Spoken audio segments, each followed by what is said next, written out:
bunch of offbeat artists, so anything is liable to happen. Anything is liable to happen. Anything is liable to happen. Anything is liable to happen. Anything is liable to happen.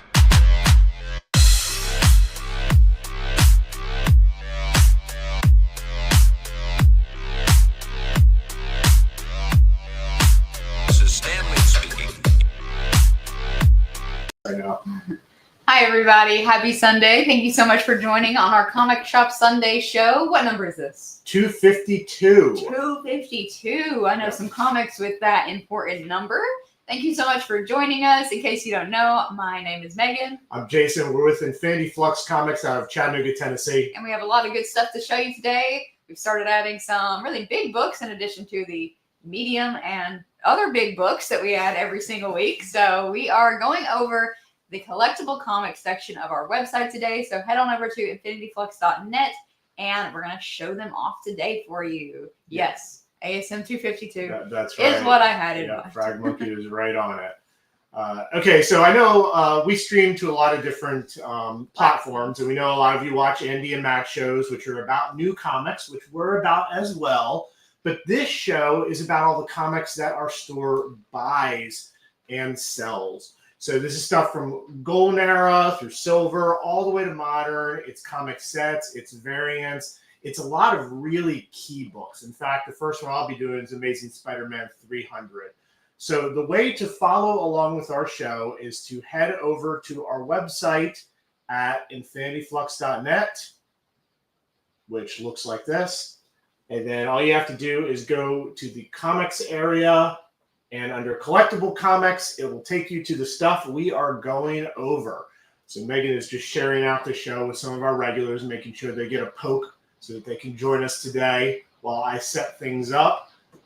But unless there's something else to be said, I guess I can begin. You can start. Okay, so our first one, we're going to start with the big book. Not everything we sell is going to be this pricey, but it is Amazing Spider-Man 300. And not only is this such a major book because it's first appearance of Venom, this is a really high-grade copy. This is I estimated this to be a 9.2 copy. I try to be conservative. So yes, this book is going to cost you half a grand, $500. But I guarantee that is a fair market value or under for the condition on this. And if you go to the site, you can zoom in, you can look at every little corner of this book to see for yourself. But this is the first full appearance of Venom.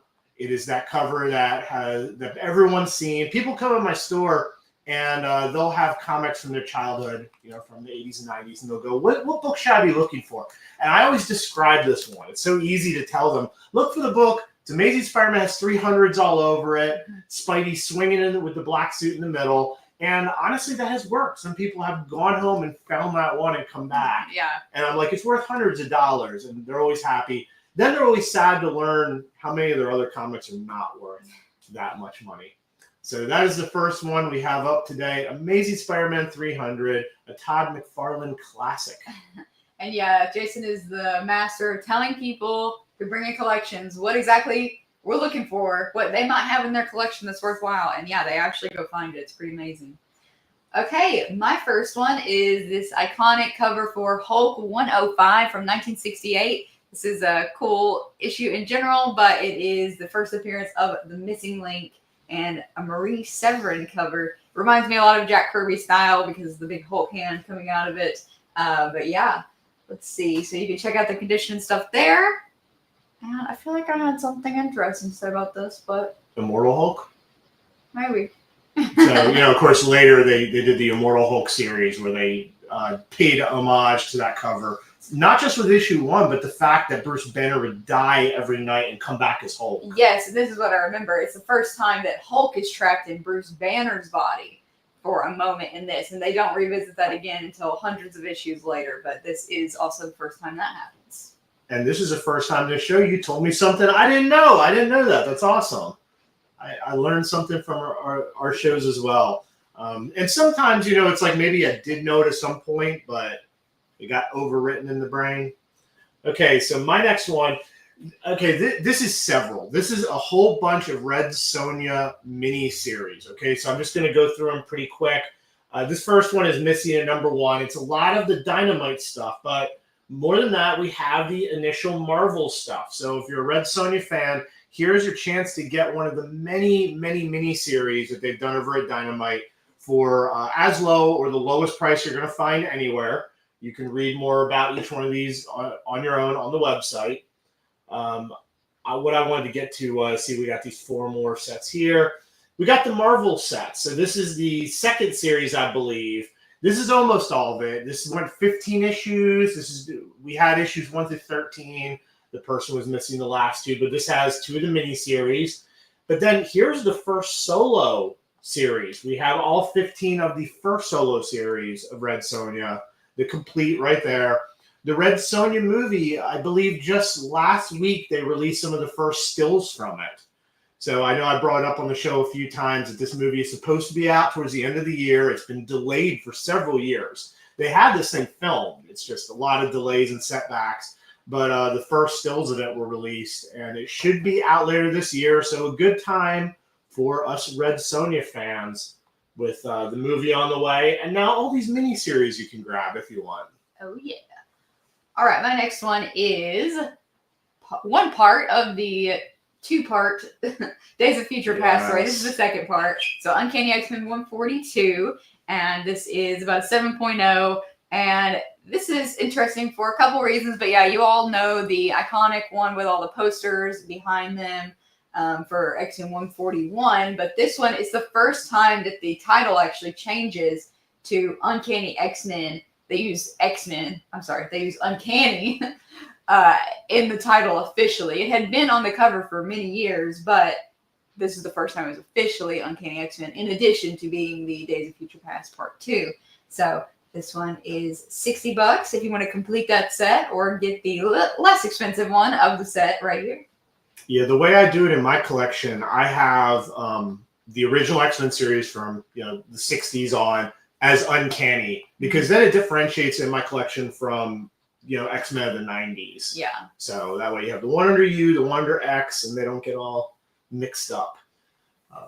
Let me ask you a question, though. So that's Days of Future Past cover, and then the other cover is the Wanted posters. Yeah. Which one do you like better? Oh, the Wanted posters. You do? There's a reason that one's more expensive. Yeah, they're both great covers, though. I mean, Wolverine just getting blasted to bits, and I mean, he does die in that issue, because it's the alternate timeline. Oh, so. And Frag Monkey said also he bought some collectible signed stuff in here yesterday, and yeah, that is a good gift for somebody who has everything. They probably don't have everything signed that they want. So, and yeah, Bumpkin saying the cover with posters is way cooler. 2 votes for that. 2-0. Yeah. Okay, so next up, here's one that I had some things to talk about. We're going to start on this one. So this is the G.I. Joe Special #1 Kickstarter gold foil reprint. All right, so back in 1987, Todd McFarlane was hired on by Marvel to do G.I. Joe, art for G.I. Joe. He only did 2 issues. He did issue number 60. Then he did art for 61, but it was rejected. And no one quite knows why. I've done the deep dive. No one knows why his art for issue 61 was rejected. So funny enough, he was fired from G.I. Joe. He was hired on to do Batman really quick. Like, I read a thing on this. I think he got a call within 15 minutes, coincidentally, to do art on Batman. Yeah, I saw that. Yeah, he said he couldn't even collect unemployment. He was unemployed for so long. Mm-hmm. So, of course, then he goes on to do Spider-Man with Marvel. He goes on to Image Comics, all that. So in 1995, somebody at Marvel's like, hey, we have that issue of G.I. Joe that McFarlane did where we never released that art. We redid the art. Let's release it. So in 1995, they released G.I. Joe Special #1, capitalizing on McFarlane's success. This book has never been reprinted, and if you're a G.I. Joe fan, you know of this book. We've never had one come through the store. Okay, never. I'm not talking about this reprint here. I'm talking about the original. It's worth hundreds of dollars. Well, anyway, they recently did the G.I. Joe Compendium Kickstarter, which was one of the top Kickstarters ever done, and they reprinted this finally for the first time ever with a new gold foil cover.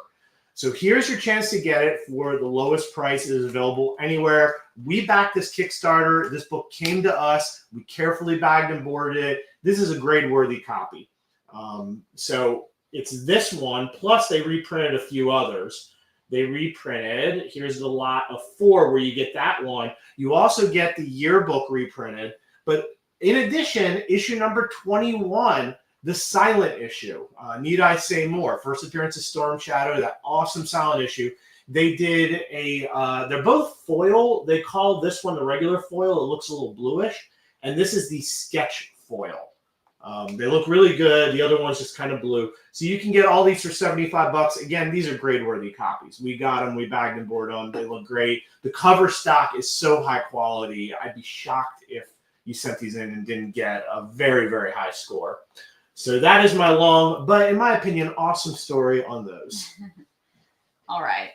Next up, I have a couple in a row, X-Men 133 and 134. This one is the first solo Wolverine story in 133 from 1980. It's also the first time that the healing factor, my country almost came out, healing factor is demonstrated, which is cool. And you know what? We're all a little bit Wolverine because we're humans and our bodies heal too, just not to that extent. But if you felt bad today, just know you're a little bit Wolverine. So first solo Wolverine cover as well. So very cool. And then 134 is when Jean Grey becomes Dark Phoenix. Also an iconic cover for 134. And this is $60. Well, there we go. All right. So my next one, I have 2 different Marvel magazines from back in the day. Magazine comics, mind you. The first one is Deadly Hands of Kung Fu number 22. Hiya. Keep those deadly hands away from me. So this is first appearance of Jack of Hearts, but I think really a lot of why people chase this is an early White Tiger appearance. And of course, White Tiger has appeared in Daredevil Born Again. This is just a difficult to find Marvel magazine. So I know our price limit's very good, especially for this just above reader condition copy. The other one that I want to go over is RoboCop number 1. This is the first appearance of RoboCop in comics. Yeah. A little less appropriate, I guess, but it would have been cooler if somehow you could have acted out the Ed 209. I don't know how that would have went. Not well. So first RoboCop in comics. RoboCop and comics have been sort of crossed over in many ways, including that in the movies, RoboCop 2 and 3, they hired Frank Miller to do the scripts. He did the scripts on RoboCop 2 and 3, which I am sad to report are not nearly as good as the first one.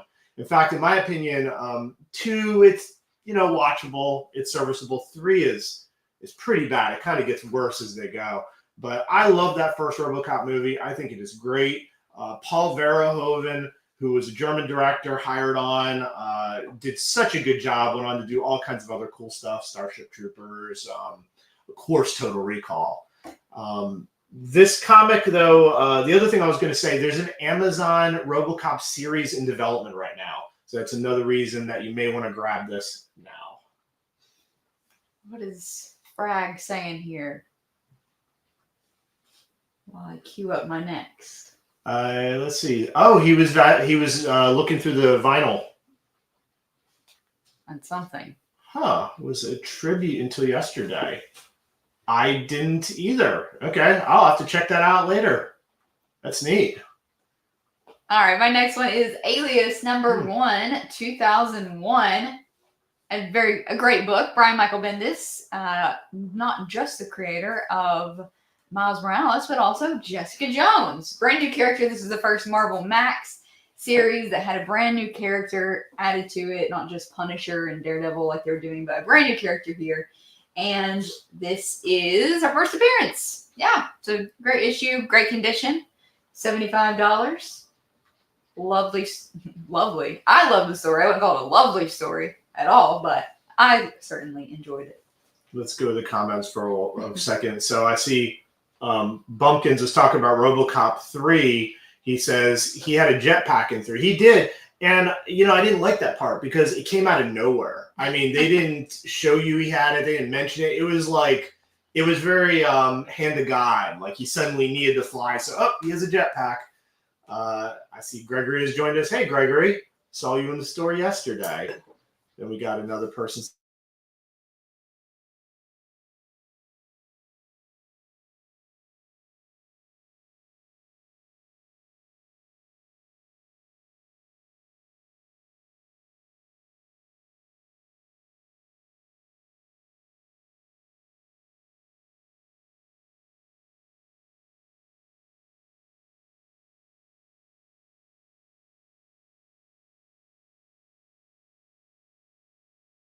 It looks like the Okay. yeah. Our internet was spotty, everyone. We're I sorry. see that. Yeah. But we are back, it looks like, right? Yes. Did you see this? It's probably because it's raining here. Yeah, we've got some storms in the area, so apologies on that. At least for once, it wasn't my fault. See, it looks like we're moving on your screen. Yeah, we're back. We're just highly pixelated. Okay. Let's continue the show while we can. Okay, so we're moving on to page number 2. My next one is Evil Ernie number 5 from 1992. This is from the original run of Evil Ernie, who was created by Brian Pulido and Stephen Hughes.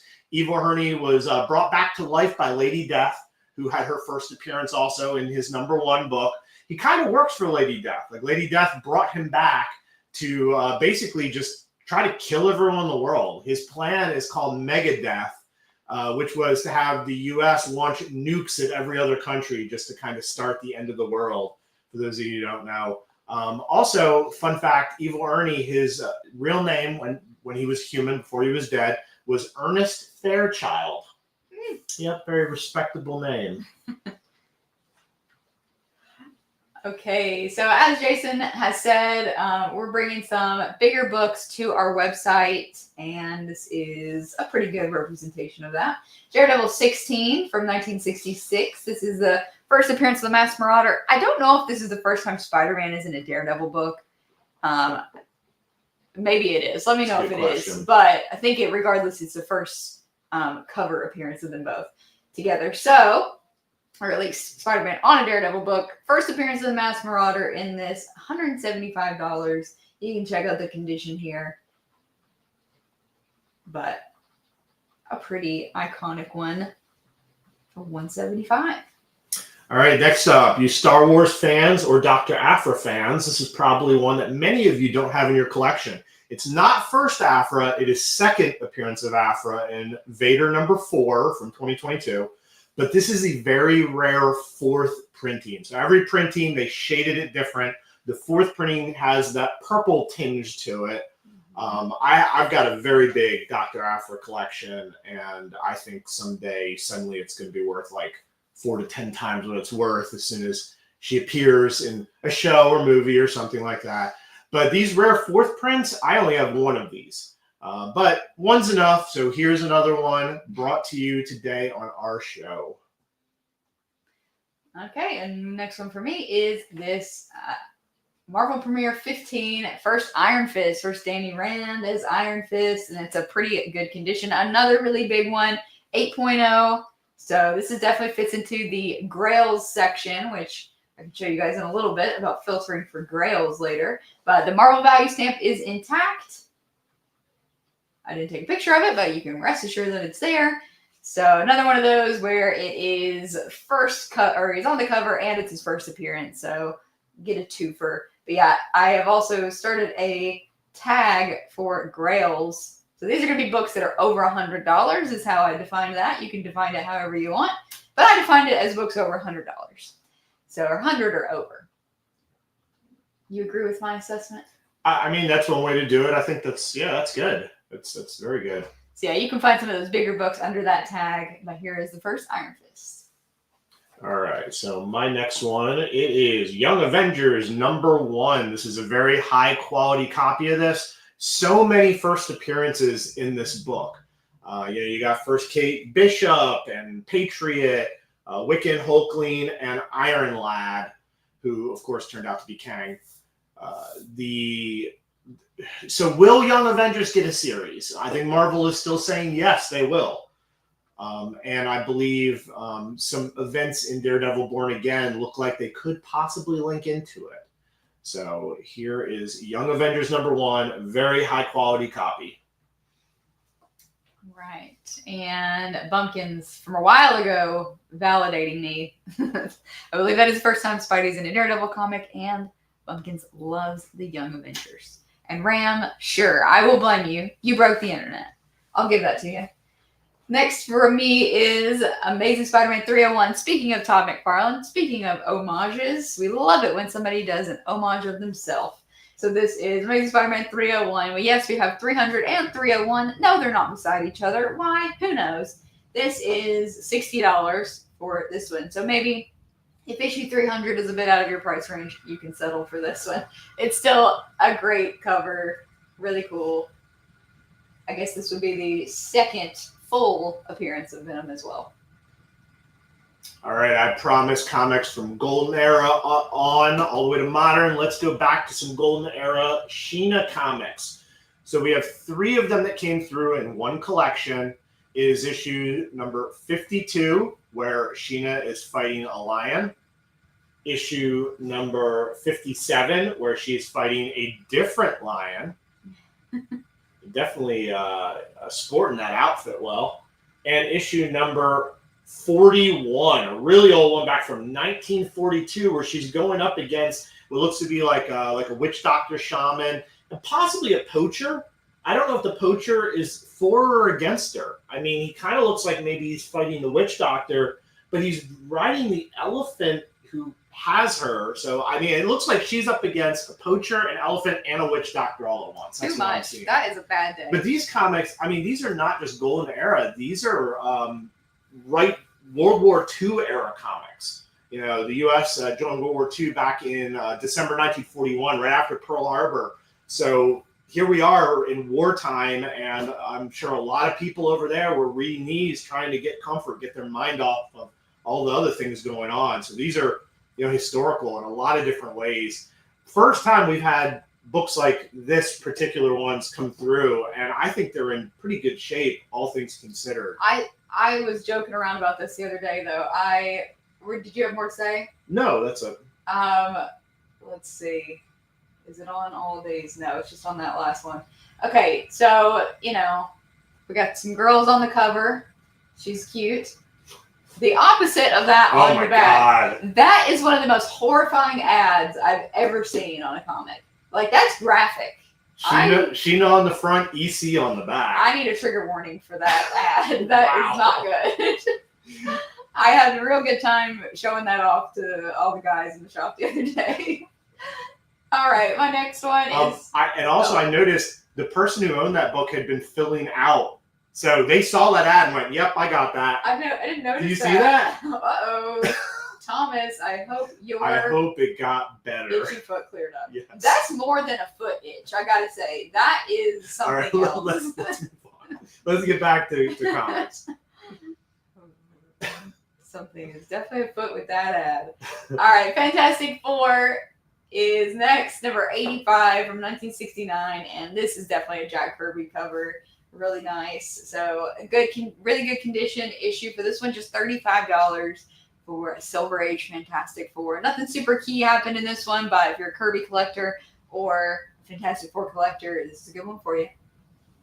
Okay, the last one I have to go over is first appearance and first cover appearance of Mr. Sinister. So yeah, we're going to put these books together when they come in together. That just makes sense. Mr. Sinister has been confirmed for the upcoming X-Men movie as having a significant part. So it is highly rumored he will be the main antagonist. I mean, if you're going to put Sinister in the movie and claim that he has a significant part, yeah, he's probably the main bad guy. So a good time to get your first appearance and cover appearance of Mr. Sinister in Uncanny 221 and 239. And real quick, I just wanted to mention, and we're not sharing this screen. Can I, if I go somewhere else? No. Well, it's not on the website, but if you're local or if you're interested, shoot me a message. We have some even bigger books than this than we're showing on the show. For example, we have Batman. I forget the number exactly, but it is first appearance of Mr. Freeze. So we have that one. Is it on our website? No, it is over $2,000. So I am having a little bit of a limit with how much money items I put on the website. I may change that one day, but for now, if you've seen that on our Instagram, I just posted it yesterday. Go follow us on there if you haven't. If you're interested in stuff like that, you can reach out to me or come to the store. You will see even bigger books in store, or if you reach out to me. And real quick, I always want to show you guys where you can find other things on our website. So the new releases, we always get our new releases, or most of our new releases, several days before they officially come out on Wednesday. So most of the times we get them on Friday. DC's been a little behind lately, as you may have heard, because of some monumental weeks. But We have all the Marvel up right now. You can check out all the spoiler variants, which weren't initially spoiled by us. So check that out. If you're into incentive comics, they're listed here as well. And if you want to subscribe to the new stuff, just go up here and click on that. Otherwise, for our website, you can see action figures, video games, board games, and all that good stuff as well. Oh, yeah. We do all the cool stuff. Yeah, video games, wearing my Mega Man 2 shirt. I like this screen. I always like it because Mega Man has the helmet off and his hair's blowing in the wind, showing that he's got some humanity to his robotness. All right, and yes, we sold a lot of graded books this weekend, so I don't know what's up with that, but if you guys haven't checked out our graded collection, we have almost 200 graded books up in here. You can even sort it. You're like, I don't have that much money to spend. You can sort it low to high. You kidding me? Tax returns are in. Sort that high to low. But yeah, we have graded books up here for as low as $30, so you cannot beat it. Make sure to check all that out. Let's go back home. All right, but thank you so much for watching. We will be back next Sunday, and we'll be adding new stuff all throughout the week, so make sure to check our website throughout the week. You'll see new stuff added almost every single day. And make sure to follow us on Instagram and subscribe to our YouTube channel if you want to see all the new stuff coming out. We're about to make our announcements about Free Comic Book Day coming up this week. So that is almost just a month away. We're really excited and ready for it. Make plans to come see us and follow us so you can get all the info on that. Yep. Thank you for joining us on our 252nd Showcase show. We'll be back next Sunday with show number 253 and more big, awesome books. We're going to talk about what's cool about them and their history. So have a good rest of your Sunday, and we'll see you then.